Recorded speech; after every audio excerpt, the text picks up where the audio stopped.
Stop scrolling. No, seriously stop. Because according to the loudest corners of the internet, Towanda Braxton's life isn't just reality TV messy anymore. It's FBI level messy, or at least, that's what the rumors want you to believe. Here's the question everyone's whispering but nobody can answer.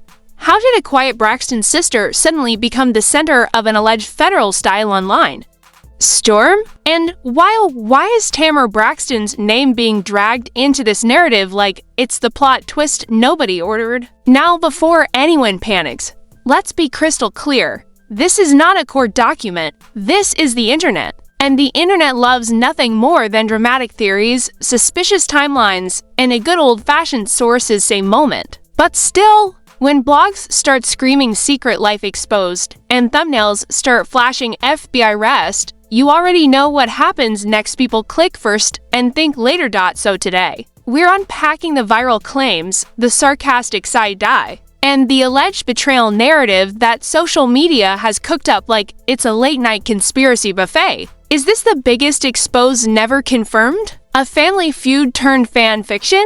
Or just another reminder that fame plus rumors equals chaos? Buckle up. Because this story allegedly gets wild.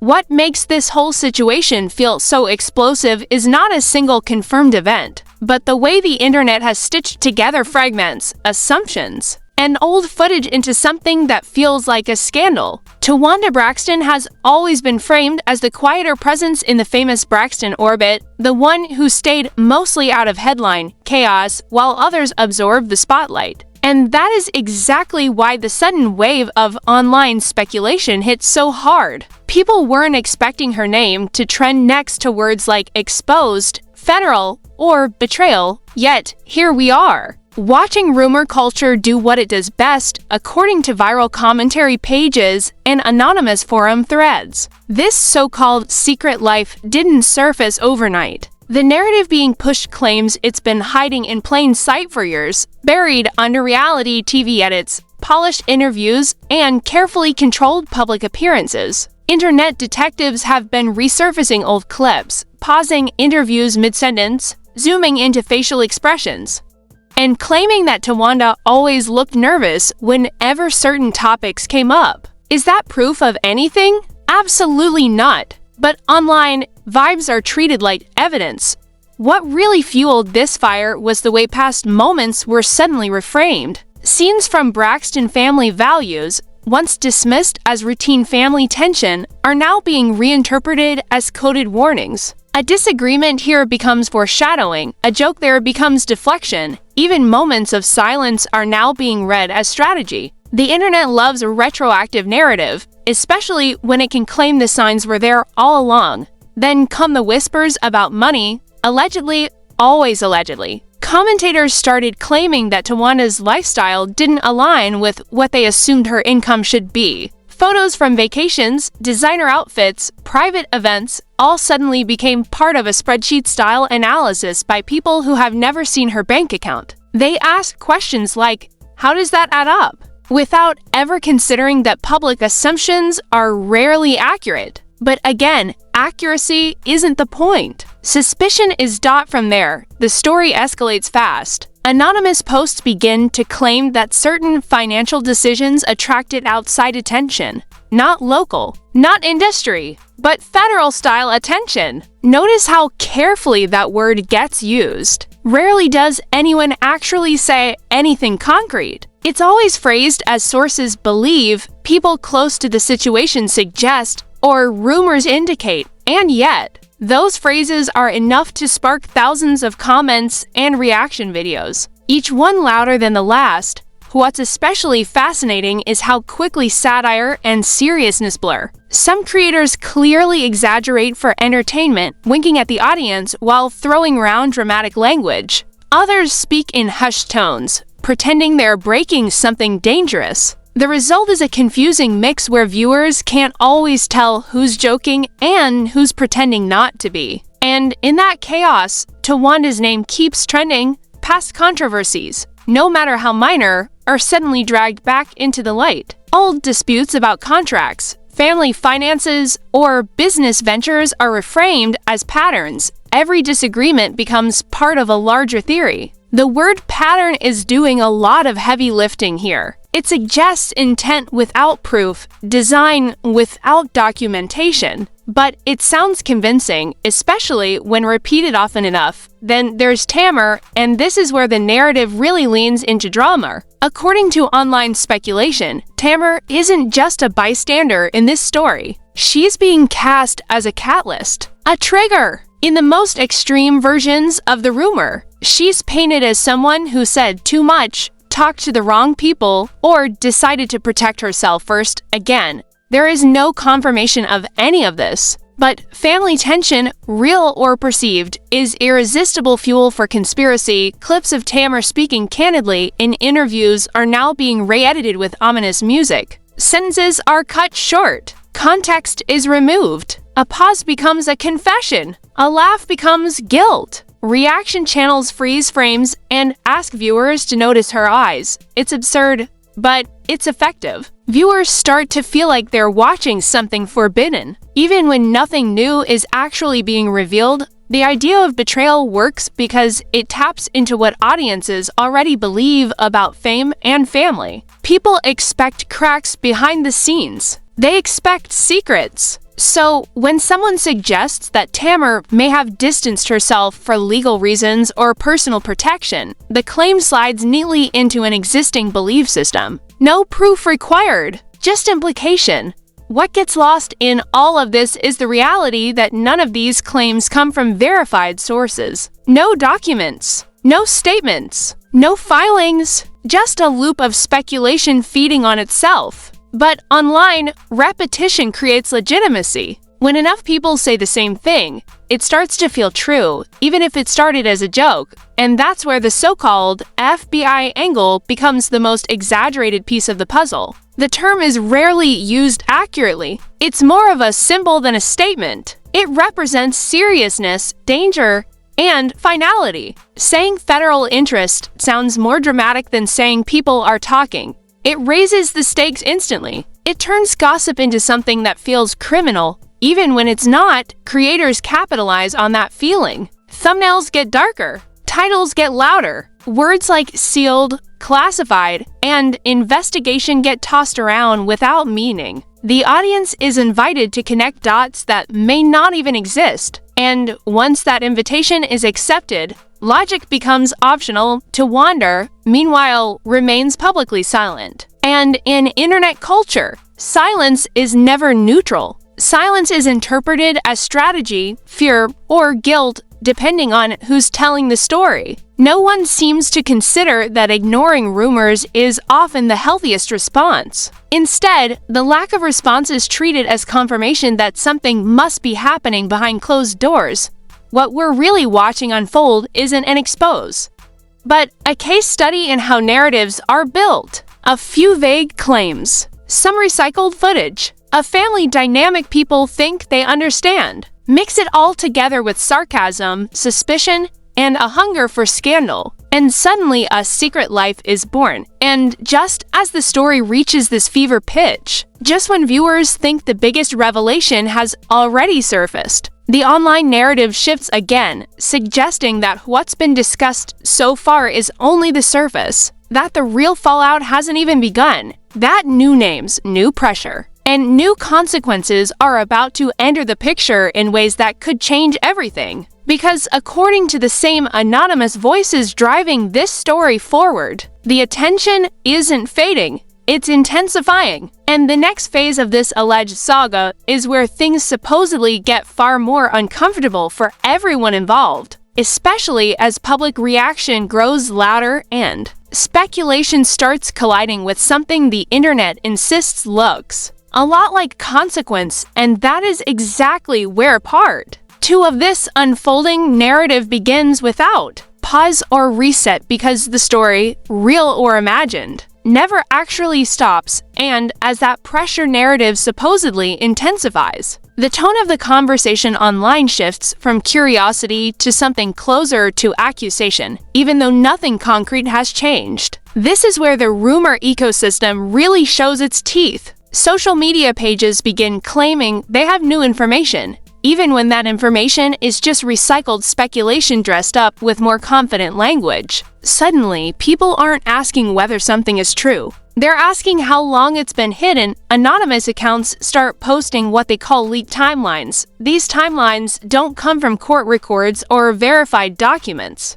but from screenshots of old posts, blurry photos, and dates pulled from public appearances. A charity event becomes suspicious. A business meeting turns into a closed door discussion. A delayed interview is reframed as damage control. Everything becomes evidence once the audience is primed to believe there's something to uncover. The most dramatic claims center around finances, because money rumors always travel faster than facts. According to unnamed sources cited by commentary channels, Towanda was allegedly involved in financial decisions that raised eyebrows behind the scenes. What decisions? That's never fully explained. The language stays vague on purpose.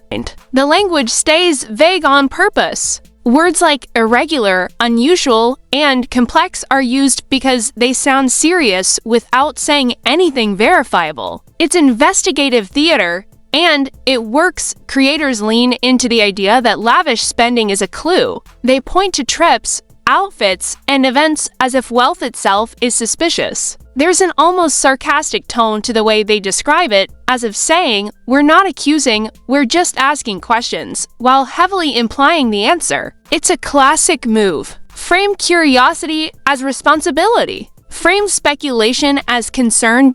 Then come the so-called insider quotes. These are some of the most entertaining parts of the narrative because they sound official without being traceable. Phrases like "someone close to the situation" or "a person familiar with the matter" get repeated over and over. These imaginary insiders claim there were disagreements behind the scenes, tension over money, and quiet panic as rumors started spreading. None of these voices have names, faces, or credibility, but they add texture to the story. Public reaction becomes part of the spectacle. Comment sections are treated like polls. If enough people say they always knew something was off, that sentiment gets elevated to proof. Reaction videos quote tweets as if they're expert testimony. Someone saying "this is wild" becomes validation that it must be true. The audience is no longer watching from the outside. They're participating in the construction of the scandal. And then there's Tamar again, looming over every version of the story like a dramatic shadow. The betrayal angle becomes more detailed here, even though it's still entirely speculative. Online narrative suggests Tamar may have distanced herself intentionally, not emotionally, but strategically. The implication is that she saw something coming and chose self-preservation. It's a compelling story because it turns normal sibling conflict into a thriller plot. Old interviews are scrutinized line by line. Tamar saying she needed space becomes she knew something. Tamar focusing on her own career becomes she was separating herself. Even silence between appearances is read as tension. It doesn't matter that families drift apart all the time. In this narrative, every move is intentional. Every gap is meaningful. Some commentators go further, claiming Tamar may have spoken to people behind the scenes. Not authorities, not lawyers, just people. That ambiguity allows viewers to fill in the blanks with whatever makes the story juiciest. The word betrayal gets thrown around loosely, as if protecting oneself from rumors is somehow an act of aggression. It's emotional storytelling, not factual reporting, but it's designed to feel urgent. Meanwhile, the audience is reminded repeatedly that this is all allegedly unfolding while the public remains unaware of the full picture. That phrase, "full picture," is powerful. It suggests that viewers are early, that they're ahead of the curve, that they're insiders now. It keeps them watching. It keeps them invested. It keeps them coming back for updates that don't actually update anything. The satire becomes sharper at this stage. Some creators openly mock how dramatic the claims have become, even while repeating them. They joke about how every celebrity rumor now magically involves federal agencies. They laugh at the idea that the internet somehow knows more than professionals. But even that sarcasm spreads the story further. Irony doesn't stop misinformation. It often accelerates it. what's striking is how the lack of official response becomes a character in the story. Towanda's continued silence is framed as either confidence or fear, depending on who's narrating. There's no room for neutrality. Silence is no longer just silence. It's interpreted as a move in a chess game the public imagines is being played. Speculation also starts creeping into professional consequences. Commentators suggest that opportunities may be drying up, that calls aren't being returned, that partnerships are being quietly reconsidered. Again, there's no proof, but the idea feels plausible enough to keep the tension high. Fame is fragile, and audiences know that. They're ready to believe downfall stories because they've seen them before. At the same time, some fans push back, pointing out the lack of evidence and the absurdity of the claims. But even that resistance gets folded into the narrative. Defenders are accused of being in denial. Skeptics are told to wait and see. The story becomes self-sealing. No matter what position you take, the rumor machine adapts. The conversation grows louder, not clearer. More videos, more threads, more dramatic pauses, and whispered tones. Everyone claims something big is coming. Everyone hints at the next reveal. And yet, nothing tangible ever arrives. The anticipation itself becomes the product. What this phase really represents is escalation without confirmation. It's the middle of a story where stakes are raised artificially to prevent attention from dropping. Viewers are told the fallout will be worse than anyone expects. They're warned that names haven't been named yet. They're teased with the idea that consequences are inevitable, and as the internet continues to speculate, analyze, and exaggerate, the line between commentary and fiction grows thinner. Towanda Braxton's name becomes less associated with her actual work and more with a narrative she didn't write. Tamar Braxton becomes a symbol rather than a person, cast into a role defined by rumor. The audience watches, debates, and refreshes their feeds, waiting for the moment when speculation supposedly turns into reality. When whispers become headlines, when consequences finally arrive. Because according to the same voices fueling this story, the real impact hasn't been felt yet, the real fallout hasn't landed. And the next phase of this saga is where the pressure, the reaction, and the imagined consequences all collide in a way that the internet insists will be impossible to ignore. And that collision is exactly where the final part of this narrative is said to begin, without pause, without reset, and without the clarity everyone claims they're waiting for. And once the narrative reaches that collision point, the tone online shifts again, this time from speculation to expectation. People stop asking what might happen and start speaking as if consequences are inevitable. This is the phase where imagined fallout becomes more compelling than facts. Commentators begin predicting outcomes with absolute confidence, even though nothing new has actually been confirmed. Careers are discussed in the past tense. Reputations are spoken about as if they've already collapsed. Some creators go as far as to suggest that legal pressure is unavoidable, carefully choosing words that sound official without crossing into anything concrete. They talk about probes, reviews, and oversight as if these processes are already underway,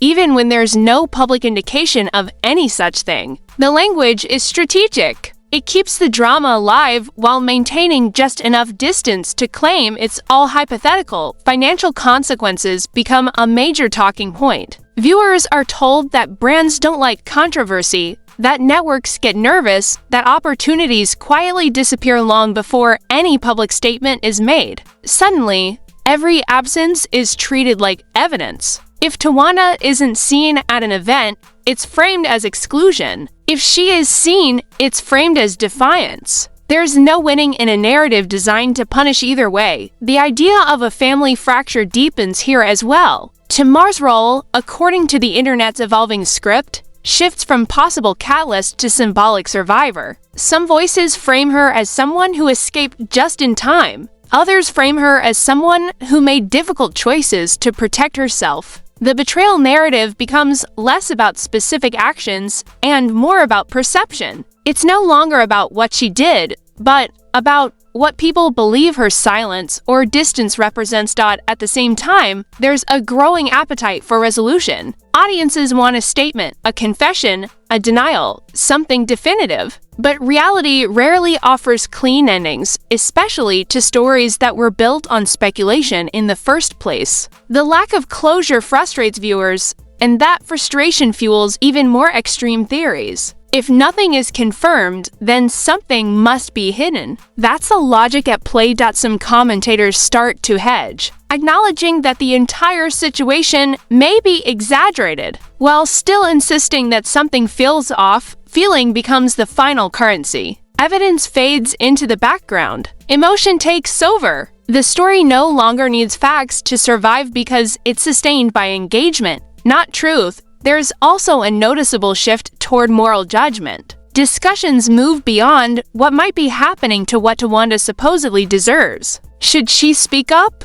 Should she apologize for rumors she didn't start? Should she step back from the public eye? These questions assume guilt without ever stating it outright. It's a subtle but powerful transition from curiosity to condemnation. Ironically, this is also where fatigue sets in for some viewers. The constant teasing of revelations that never arrive starts to wear thin. A portion of the audience begins to question the entire premise. They point out that weeks of speculation have produced nothing tangible. They notice how every update sounds exactly like the last one. Suspicion turns inward, aimed at the storytellers rather than the subject, but even that skepticism becomes content. Videos analyzing why nothing has happened still repeat the same rumors. Threads debunking the story still summarize it in detail. The narrative continues to circulate, even as people claim they no longer believe it. Attention, once captured, is hard to release.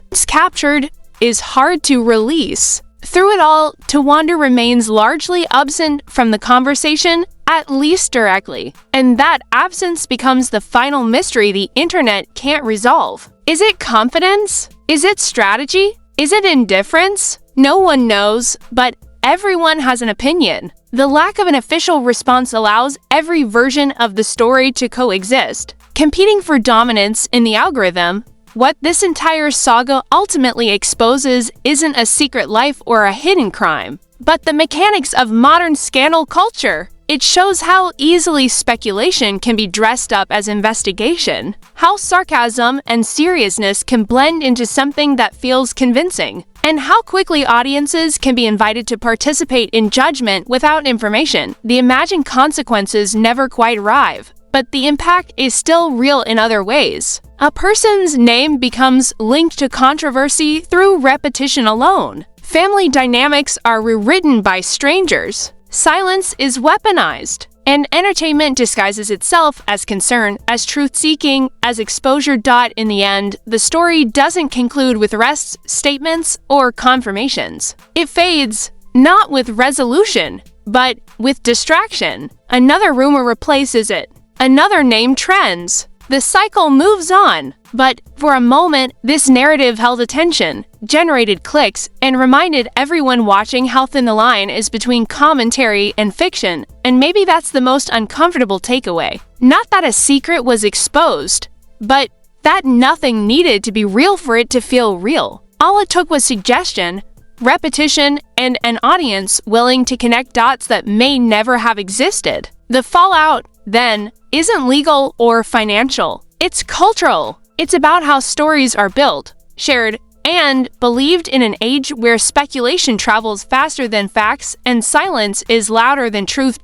So now the question is yours. After hearing all of this, do you think this was the internet uncovering something real, or just another case of rumors dressed up as revelations? Was this an actual warning sign that people ignored for too long, or proof of how quickly speculation can turn into a full-blown scandal without a single confirmed fact? And where do you stand on the Tamar angle: strategic distance, self-preservation, or just a normal family dynamic that got twisted for clicks? This is exactly why these stories matter. Not because they're confirmed, but because they show how narratives are built, shared, and believed. One post turns into a theory. One clip turns into evidence, and suddenly everyone feels like an investigator. But are we exposing truth or just feeding the algorithm?